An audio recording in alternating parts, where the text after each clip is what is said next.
My name's Herb Valle, Herbert, but you can call me Herb. I'm the president of Chariots of Honor, and I work with these two co-founders. We established Chariots of Honor in April 2021 out of the love for our military veterans, and we hosted our very first procession that time for Colonel Johnson, a Tuskegee Airman. And I'm Eric Holland, one of the co-founders of Chariots of Honor. Herb and I, we went to high school together at Largo High School in Prince George's County, Maryland. Saw each other after about 30 plus years of not seeing each other at a Dulles honor flight. And we connected, and as we connected from there, we formed Chariots of Honor, which was an absolute blessing. Awesome. All right. I'm Thomas Setnor. I also went to high school with these guys. Wow. I came into the mix through a mutual friend of ours from our local VFW here in Leesburg. What's that 4-digit number again? 1177. That's right. We know it by heart, right? Okay. So, prior Marine, and our service never stops, and that echoes every single day that we get to accomplish our mission of reaching out to veterans. So it's just ongoing. Semper Fi. Yeah. Raw. That is amazing. Now, can you tell me how, I know I heard a little bit about you guys, but can you tell me how you guys came to come up with the concept, like from your point of view for this? That would be great. Whoever wants to start. I'll kind of start it off real quick. So Eric, around in 2021, probably around end of March, very early April, called me and said, "Hey, Colonel Johnson's celebrating his birthday," and Eric asked me, "So what should we do? We should celebrate his birthday. What do you think we should do?" I said, "Well, maybe do a birthday party. I really don't know." And then Eric kind of said something. "Why don't we do like a procession of some type?" I go, "Ooh, I like that idea. I don't see too many of them. The processions we see are mostly for veterans that have passed away, but not too many where we actually celebrate the veteran's birthday and their service." So I said, I like that idea. So we kind of like tossed the idea a little bit more and more, and decided that day when we talked, We did, yeah. we're going to make it happen. I don't know how, but we're going to use our military experience, and we said we're going to create an operational order to get us organized, and that's what we did. And a month later, we hosted it. Now, during the mix of preparing for the procession, This character. Thomas, this guy right here, out of the blue, we get an email from him, introduction from one of our VFW comrades that introduced us virtually. Said, "Hey, you got to meet Thomas. Tom is very passionate about a lot of things, especially our veterans. Yes. I want to introduce you to him." And that's how Thomas came involved. And the very first time we met Thomas was the day we hosted the procession for Colonel Johnson that morning.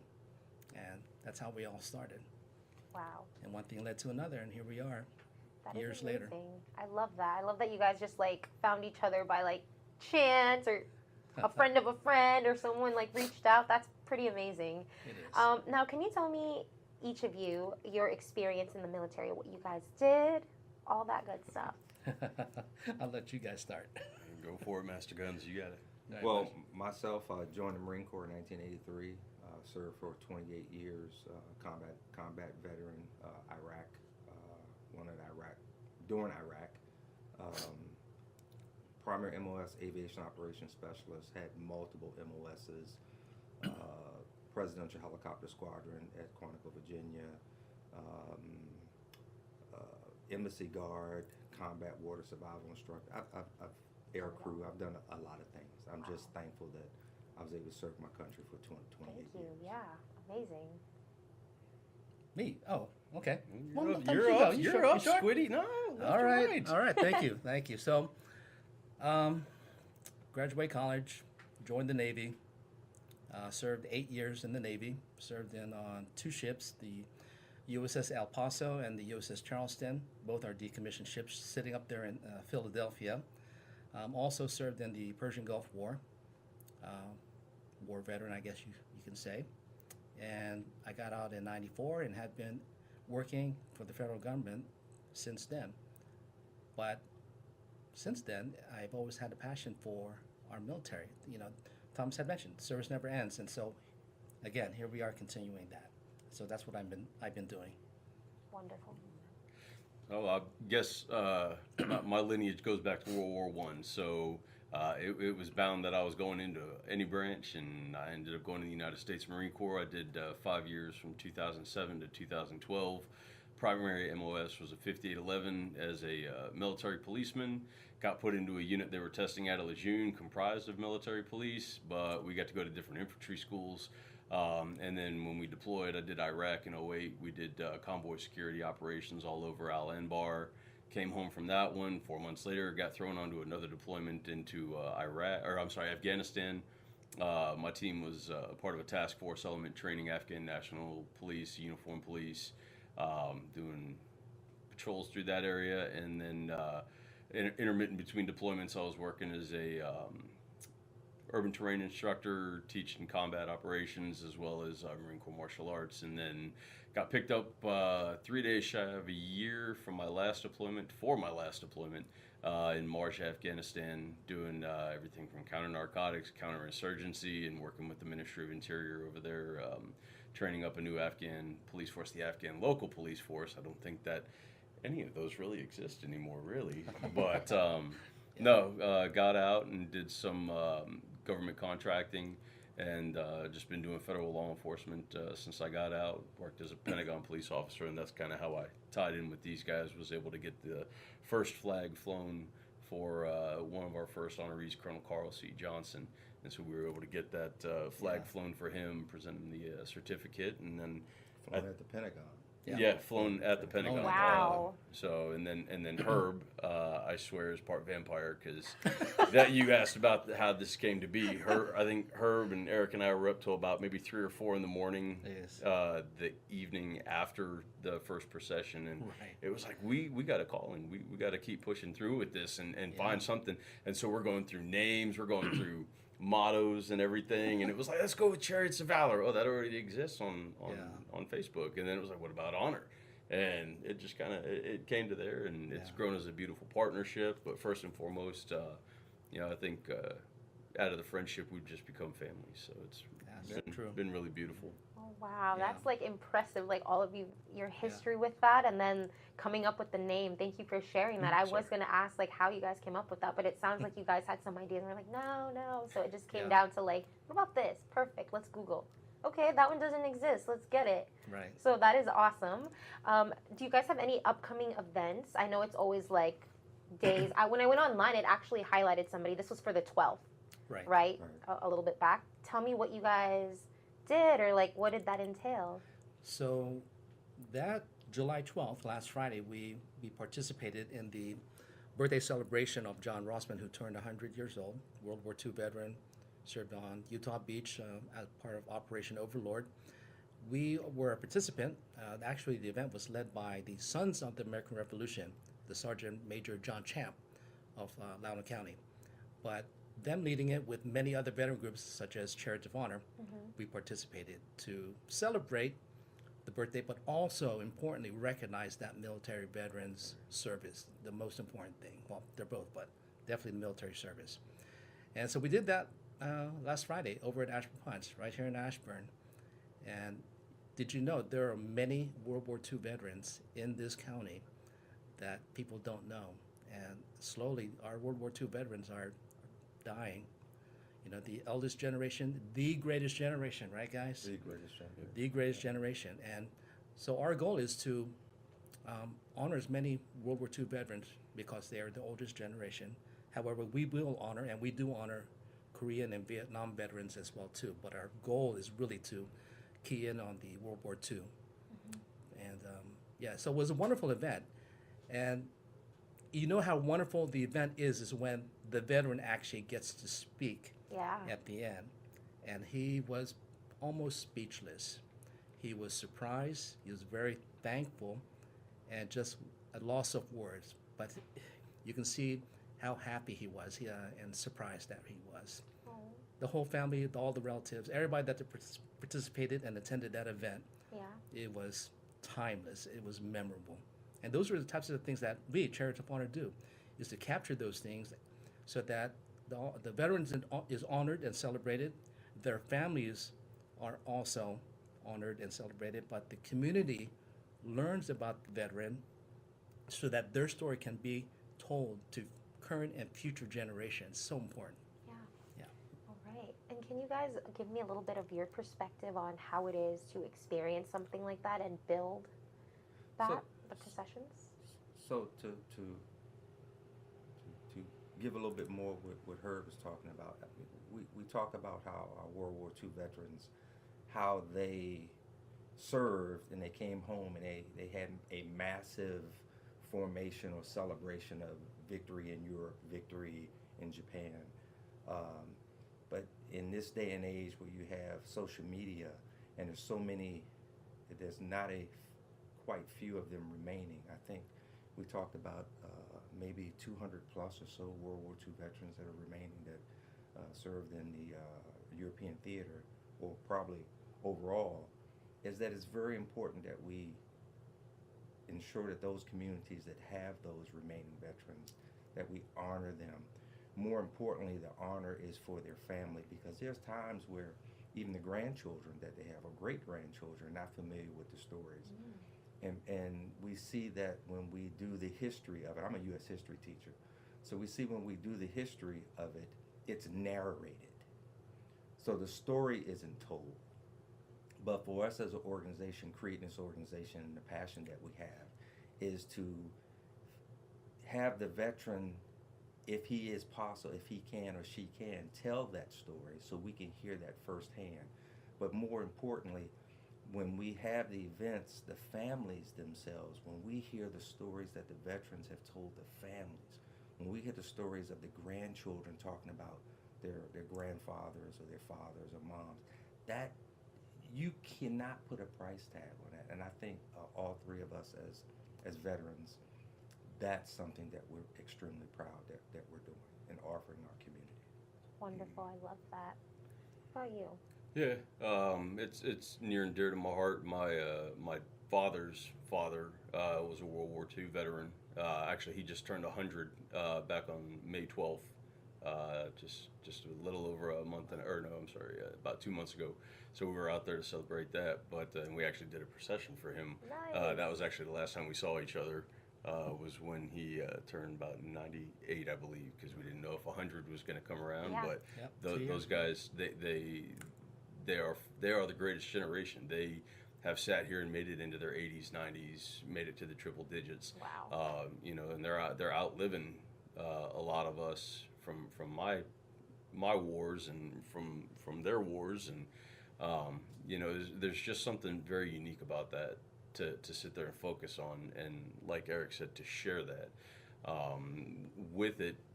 The really cool thing about these instances where we get to go ahead and learn about the veterans is, it's one thing to crack open a book and read about somebody, Yeah. but to sit there firsthand, see someone who, in your eyes, in somebody else's eyes, maybe not to the world, but they are a legend, and to get those stories firsthand is just amazing.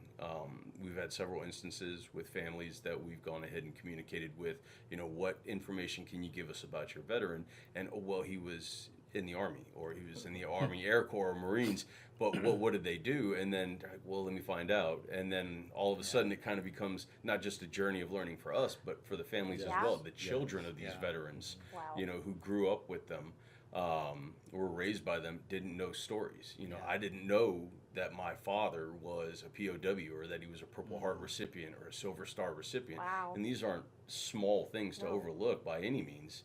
Or to find out that they were part of a major operation, that was impactful to the outcome of the war, and to sit there and see just these realizations come over the faces of these family members is just, it's overwhelming for us, because we're getting to experience it firsthand with them while they're experiencing it firsthand. Wow. And to sit there and see complete strangers coming out to celebrate these individuals, it's like, man, I really hope I hit the age mark one day where I get celebrated like this too. Aww. But I mean, it's overwhelming every single time. Yeah. I mean, it's the same thing. Yeah, you're honoring a veteran, but you're honoring that veteran, and Yeah. that's what makes it so special, because every story is unique. So. Yeah, Absolutely. and then the family, so service medals, campaign medals, then the family kind of, oh, now I know what that metal, why that metal is so important. Now I know why that metal is encased, enshrined, and placed up on the wall somewhere. And when grandfather looks at it or grandmom looks at it, they stop and they admire it more. So we have the children and the grandchildren. Now they're doing a little bit more research on it, and now the pride of understanding what that gentleman or that woman did is Shared. is shared. Yes, ma'am. Mm-hmm. That is amazing. And I like what you guys touched on about how it's not just about learning about them, but the family also is learning through that process. So it's like a great double-edged sword. You know what I'm saying? Yeah. Like, they're like, wait, I didn't know all this. Why didn't I even just bother to do it? But it's like when we're, like, you want to do the best for your family member when you do this procession for them. But in the process, you get to learn all this stuff that you probably would have never known if you hadn't, like, asked more family, or maybe you connect with another family member just to find that out, right? Bringing families together through that. And then communities. I was going to say that. Exactly. I was going to say Go ahead that. and say it. Yeah, about the community. So, the sharing of the information and, the stories that the veteran has with the family and relatives, but the community is enormous. I mean, when we did our first procession with Colonel Johnson, after the procession, Colonel Johnson's next door neighbor came out and chatted with us and said, I had no idea about my neighbor. Oh my God. I had no idea he was a military veteran that served in World War II, Korea, and Vietnam. And I had no idea he was a Tuskegee Airman. Your own neighbor didn't even know. And we got so much feedback on that first procession about, this is wonderful. We now have a Tuskegee Airman that we know we can honor and celebrate, and in the community. And that was just Loudoun County. But our goal is to not just share within Loudoun, but it's also to share nationwide, region-wide, worldwide. The story is timeless, memorable, and forever, worldwide. Yeah. And you should have seen our faces at the end of the procession. Were y'all Oh crying? my goodness! I don't think we cried. No. You're Uh-huh. beaming. We were- You're we both were real beaming. happy.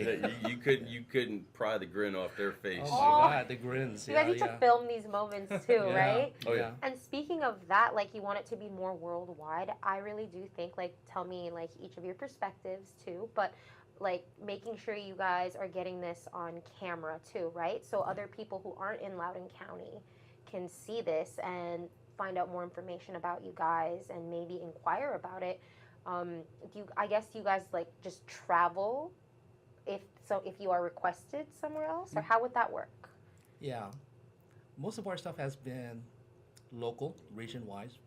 Our longest distance event was in Illinois, Mascoutah, Illinois, which was a wonderful, wonderful long trip, but just so memorable. Well worth it. Well worth it. 3 veterans. Yeah, 3 World War II Yeah. veterans. Wow, okay.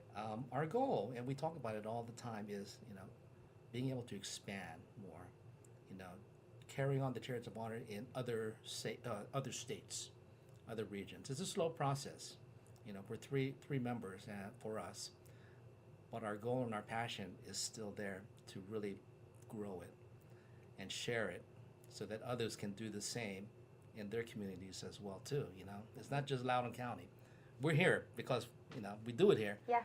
But we got to share so other folks can do the same thing through the branding of Chariots of Honor. Mm-hmm. The stories got to be told. That's a bottom line thing that comes out of our group. Is sharing those stories.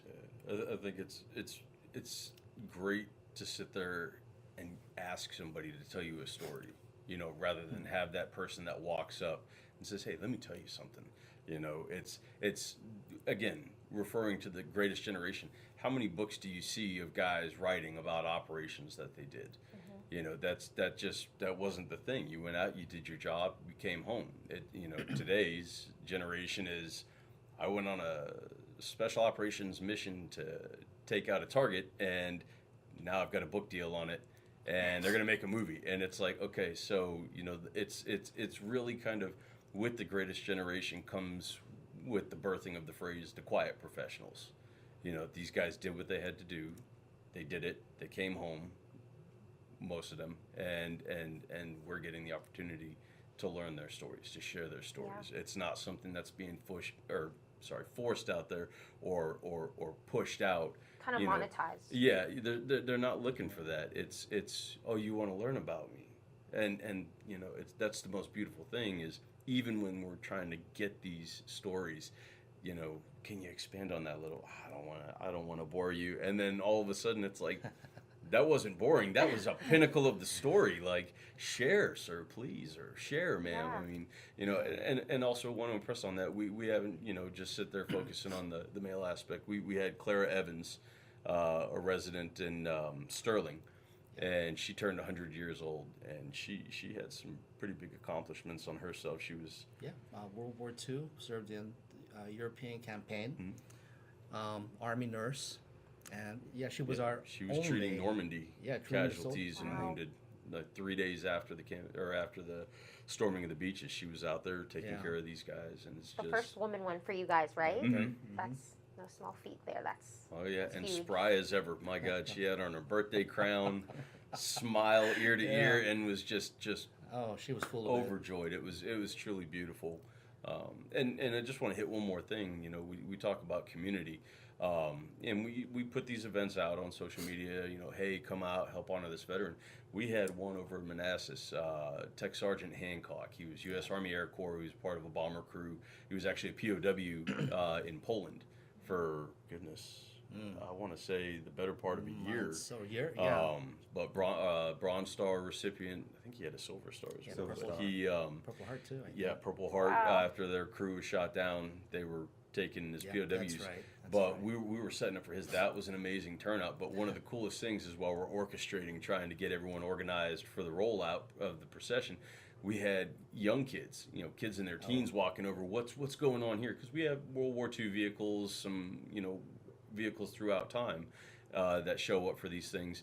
And what's going on? So we're actually honoring a World War II veteran today, and they're like, "Oh, is this like a closed event, or can we go get our car?" And I'm like, "Yeah, go get your car, kids." So you got these kids running back to the I got it. Don't quote me on that because now I'm sounding close to my age. I don't want to do that. I'm still 38. I'm young, but no, these kids are running back to their cars and pulling out of their apartment complexes or whatnot. Hey, is this we could pull in here? I'm like, yeah, just calm down. But yeah, you can get in. We'll get you in. But I mean, it's really cool to see that kind of stuff. And then Absolutely. with the community stuff and getting the word out, Herb.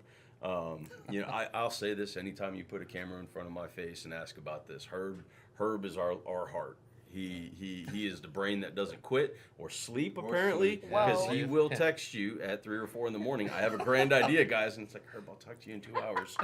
But you know, Herb has done a magnificent job of getting Chariots of Honor out there. He has gone out to local businesses, Big Buns Burgers, Marco's Pizza, and they actually have sat there and had events on certain nights of the month to raise money for Chariots of Honor, so that we can continue doing things like the honor processions and also some other grand things that Herb does, like volunteering at the USO, bringing snacks and energy drinks for the troops in transit. This guy's heart and body and mind don't stop. So that's what we do also. You know, Chariots of Honor are definitely our honor procession and all that stuff that revolves around that. Right. But when we're not doing that, there's still other work that needs to be done to support our military veterans. And, you know, having volunteering for the USO, I also see the need for, well, they need food and drinks, you know, to support our troops who are deploying or who have come back from deployment or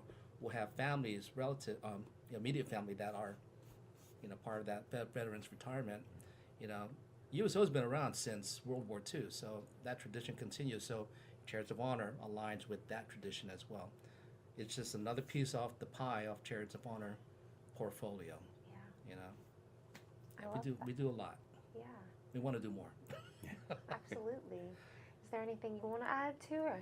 No, I mean everybody's saying we're literally collectively saying almost the same thing, and we're giving you everything.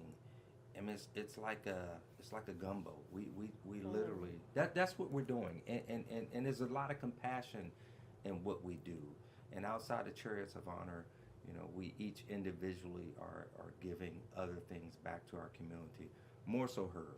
if anybody, community leaders, political leaders, businesses in Loudoun County in this area, when they hear the word, the term Chariots of Honor, they hear this gentleman. This gentleman's name is basically the forefront of it. So we're trying to, as he moves, we move. And I'm in Yuma, Arizona, so I'm attempting to get our brand associated with people out in the Yuma, Arizona area. It's kind of slow, but we're going to get there. Yeah. And the last thing I'd like to piggyback off what Thomas said, when we have the honor processions and we talk about the young men and women or the children in the neighborhood that show up, it's an absolutely beautiful sight as we watch the vehicles pass by that veteran wherever we have that location, and to see 3 generations in a vehicle. Yeah. That is reward outside of us putting everything together, to see the community come by waving the flags, to see people in their vehicles stop, get out of their vehicles and salute that veteran. That's it. You can't and then watch the veteran's face, and then more importantly watch his family's face behind him or her, to see how they're honored by the community. That's it. That's our mission. That's what we want to accomplish. Yeah, absolutely. That's a powerful message Yes, ma'am. there. And I love that they get to be honored in that way, right? I also want to ask how that process is. What all does it take to do all of that? And do they know at the end, or is it a surprise? For people who are listening, they're like, hey, What's that like, Herb? What is that process? Like I said, the Yeah. brain. The process. Well, the first month that we did we did 3 processions within 3 weeks of each other. The first one, Colonel Johnson, then we got a call to do a second one, and we were so passionate. Let's do it. We didn't have a documented, approved plan. We kind of took what we did with Colonel Johnson and applied it to the second one, and then the same thing for the third one. That was a lesson learned for all 3 of us, because we knew that we needed to lock down and get something documented. So the next set of events that we've done, it takes at least a good solid 3 months, because we're coordinating with the family. The veteran is not requesting this; it's normally the family. So we're working with the family, not the veteran. And sometimes they're in different places. They're not all in Allen or Virginia, or they could be out in Long Island, like one of our customers, Bob. Yeah, the Linden family. Bob, the Linden family. They are everywhere on the eastern seaboard, and they all make it here for the events when Eli was around. So 3 months. We try to spend 3 months to prepare and coordinate, and it's good that we do that, because it gives the community the understanding of, I got an upcoming event that I need to participate in, versus, that's this weekend. I'm already booked, right? Yeah. So 3 months at least, but we've done it in less. But also, we don't always do processions. Sometimes it's just a mini birthday. We'll partner with Mission Barbecue. We did a Vietnam vet, and we did that within 2 weeks. We couldn't do a procession. It's just there was just not enough time to help promote that.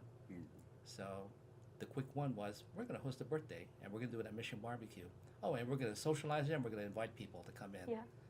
So it was a win-win. It was good for Mission Barbecue. It was good for the veteran, the family, and Chariots of Honor. So we're always thinking, how can we honor the veteran and make it memorable?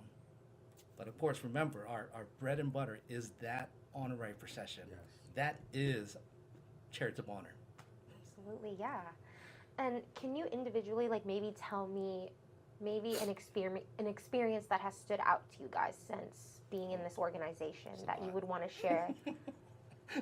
Which one want to talk about? One that maybe stands out and you're just I know they're all amazing stories, right? But one that really got to you that you're like, holy moly, we did that. Anything you guys want to share? I think for me, the Moscato. The Moscato. Moscato? That's a beverage, right? Moscato. What's on your mind? Moscato. That's me, man. Because that was the logistics behind all of that. From all of us being here in Virginia, and then having to do the virtual meetings, get everybody involved in it, get community, get family, and also all the organizations that are there involved in it, and then us to actually arrive on the scene. And then as we arrive, these three gentlemen, we arrive in a city, a community, and all of a sudden we're dictating everything. So for me, I think that was a great event for us. Yes, and and 3 veterans. Okay. Yeah. 3 veterans. Not 1, So- 3. So I gotta say that this one hits like right here in my heart. So the event that Eric's talking about was in Mascoutah, Illinois. Mascoutah is where my grandfather, Major Joe Setnor, U.S. Army Air Corps, and then U.S. Air Force. Woo! Yeah. Don't mix that up. Like No, Moscato. Moscato. Yes. Cheers. So, but no, that was actually for my grandfather's 98th birthday. My grandmother had passed away years back, and so he's just been out there by himself. But we wanted to do what we do for him out there, and so we started coordinating with a fellow named Tom Richardson from the was it VFW out there, and Tom started publicizing it with the local Gazette out there, going out to the local bank, having them putting it up on the little LED sign. He coordinated with Scott Air Force Base, which is a main hub of transportation for all stuff going in and out of the nation to troops deployed. And then Eric was already residing in Arizona at this time. Herb and I drove out in my car, made it in a day. Wow. It was a journey. Oh, we pushed. But It was wonderful. These 2 gentlemen, my brothers here, made this journey to help honor a member of my family. And for my father, who was a colonel in the Air Force, my mother, Lieutenant Colonel, or I'm sorry, my mother was also a colonel. Sorry, Mom. You know, it was such a big deal because this was my family that was being honored. It wasn't something that you don't think about that when you're doing these types of events, when you're doing it for everyone else, that it's ever going to be done for you. And then when it does, it's just like, wow, like Eric sat there, got on a plane and flew out to Illinois for this. Herb, God bless him, sat through my Spotify playlist for like 14 hours and got lost on the back roads with me. And you know, to see these gentlemen come into my grandfather's house, shake his hand, give him a hug, and sit there and know that they're doing this for him. It was truly a blessing. My parents appreciated it. I know my father sat there and was just like, this is absolutely amazing. And it's something it'll stick with me for the rest of my life, and we still talk about it in my household. But like you said, the community came into it, and it went from being just an event for my grandfather to the town around the way goes, hey, we got a Navy veteran turning 93. Can he get into it? Yeah, bring him over. And then the other town over, hey, we've got a Marine turning 100. Nice. Bring him on over. Spread the and, word. You know, and it just kept going. We had, I think we actually had the national vice commander for the VFW come out there as well. Wow. And present these 3 veterans with the challenge coin. There were proclamations from the state, from the town that were presented. There was a group of ladies out in Illinois that do these patchwork quilts, all quilts made by hand. They had a ceremony of draping the quilts over the veterans and everything, and we had, I mean, it was just amazing to see the community come out for that. And I mean, I'm blathering on right now, but like I said, it's my grandfather, it's my story, but no, you know, that it wouldn't be a story if the 3 of us didn't do what we do. And again, you know, it's just it's a blessing and a day-to-day constant part of the beat of my heart. So you know, I want to say thank you, my brothers. So You are so welcome. Yeah. Yeah, that was for me, I think they were all good, all our Of course, events. yes. But that one, the Mascoutah, was just the epitome of all the events because of all, what these guys said, but importantly, what we went through to prepare for that, and what the outcome of that was, is that it brought us even closer as a team, and we knew it also reinforced our mission, Yeah. right, and our vision on the things that we want to do for Chariots of Honor. We needed to do that trip, and so we did, and here we are still. And that trip almost resulted in having another event, but unfortunately, that veteran who That's was the- a, yeah. a Medal of Honor recipient. Yes, let's not forget that. What happened? Woody. My gosh. Herschel Woody Williams. Herschel Woody. Mm-hmm. The So- flamethrower. The flamethrower. So, Yep. Last living Medal of Honor recipient from World War II. yeah. We were Oh my God. Herb You and, wanna I, go? yeah, Herb and I were driving, and we were coming through West Virginia, and we sat there Well, and no, kept we saying, were getting hungry. "No, we were hungry." We were hungry, and so we we were like looking, pulled off. and there were all these street signs Yeah, like there you Arby's, Taco Bell, and it's just like the tummy was saying, "Don't do it." And so we kept driving, and of course, naturally, we're driving in the mountains, and we come across a sign that looks like someone hand painted it, and it says, bombshells and burgers, and we're like, Yeah. well, let's eat there. So we go off the back road, go down to this little area, Yeah. and well, we saw, and the thing that was appealing, I think, about it was there was like World War II plain nose art of a pinup girl on the sign. So we're like, hey, we definitely got to go eat here.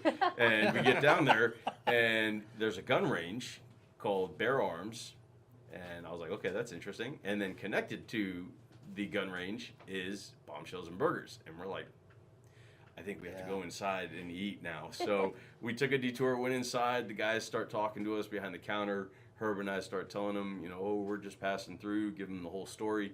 The guy's like, you guys are both veterans. And we're like, yeah. He goes, well, check this out. And he points up on the wall, and there's one of these modern handheld flamethrowers you can do with one hand. And we're like, well, that's cool. He's like, yeah, that's actually signed by Herschel Woody Williams. And we're like, really? Right. He says, yeah, come on over here, actually. Woody my. said, if a good vet comes in here to bring you over here. So we get to the segue between the restaurant and the gun range. Beautiful combination. I think that should just be everywhere. And in this little causeway between the two is this Mini museum. mini museum of everything of Herschel Williams. Wow. And Yeah. there's all his articles and just photographs. And we're like, this is so cool. Well, the guy goes, I got something for you. So he goes ahead and he opens up this locked cabinet with all this memorabilia that's given. And by the way, Woody lived right around the corner and would come to this place like 2 or 3 times a week, apparently, for barbecue. And they had a back room set up where he could, sit there and just have people come sit with him, anybody that wanted to. Yeah. And the guy pulls out a bag and he says, Woody said to give these to like a vet that's worthy. And we were each given a challenge coin, Woody's Medal of Honor challenge coin. And we're going, are you kidding me? He I got said, yeah, I chills. think Oh my he'd want you to God. have these. We're like, well, this is so cool. And so I think we were riding high on that I think we're still riding high on that. We are. And so we were like, wow, this is amazing. So we're like, we need to come back and do a procession for him. Yeah. And so we did the Mascuda thing, and then Herb reached out, and I believe it was Herschel's grandson who was doing his social media. Yeah, the grandson, Yep. and actually talked with the VFW auxiliary that is named after Herschel Woody, in that location right there in what was it, West Virginia, right? Yep, Huntington. Huntington, right? So I called them. I just reached out because we chatted about we got to do a procession for Woody. Yeah. So okay, well, the only way we'll find out is to call them. So we reached out, called, and I chatted with the vice president of that VFW auxiliary, and she loved what we offered. They said nobody's ever done that for Woody or any veteran in our area. Dang. But for Woody, I said, okay, when can we meet? So we scheduled a meeting for about a couple weeks later, and that's when we found out Woody was in the hospital. He was suffering from pneumonia or something like The that. following week, Right, the right following after week. we started coordinating, he went into Exactly. hospice. Dang. So we coordinated this with the vice president of the VFW auxiliary and Woody, his grandson, who does the social media. And then, unfortunately, a couple weeks or About a something week like and a that, half later, yeah. he passed away. So we never got that opportunity. Darn. But importantly, we were so honored. If we never took that side trip That's what because I we was were gonna hungry, say. Yeah. there was a calling. Something was saying, you got to pull out here. That is amazing. So that trip to Mascuda, to and from, was just amazing. Wow. And that's why this is so important to us, all 3 of us, collectively, and you feel the energy that we bring to it. So. Yeah. Absolutely. I feel the energy just hearing this. And, like, what are the chances of that happening? And, like, you had so many places to eat, but you chose that place. And Yeah. that led you to that, where they have, like, a little museum. Like, amazing. Oh, yeah. Yeah. Man, I could talk to you guys all freaking day. I really could. You guys have some great stories. But I do have one more question. Sure. If you could leave our audience with a message, it can be in regards to anything in your life, in your industry, what would that message be? Whoever wants to go first. You are first. Touch, feel, visit, touch, feel, and share history. Absolutely. You go ahead, man. We've been going left or right all day, man. We're not jinxing this. Keep it going, man. Right on. Me, as I said in my podcast last week, is always remember our military and veterans. And I posed a question to current and future generations. If we don't have our military, if we never had our military to defend our country, where would we be right now? But always remember our veterans, honor them and celebrate and share their story, so that we will always remember what they've done for this country, so that we can, as a country, can prosper and enjoy our freedoms as well too. Yes. I would just simply say, be of service to others over yourself.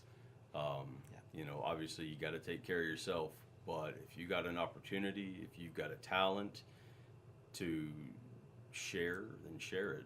You know, don't take anything for granted. Always look for the opportunity to do right. But yeah, you know, it got ingrained in me at 21 in the Marine Corps that, hey, you know, sacrifice.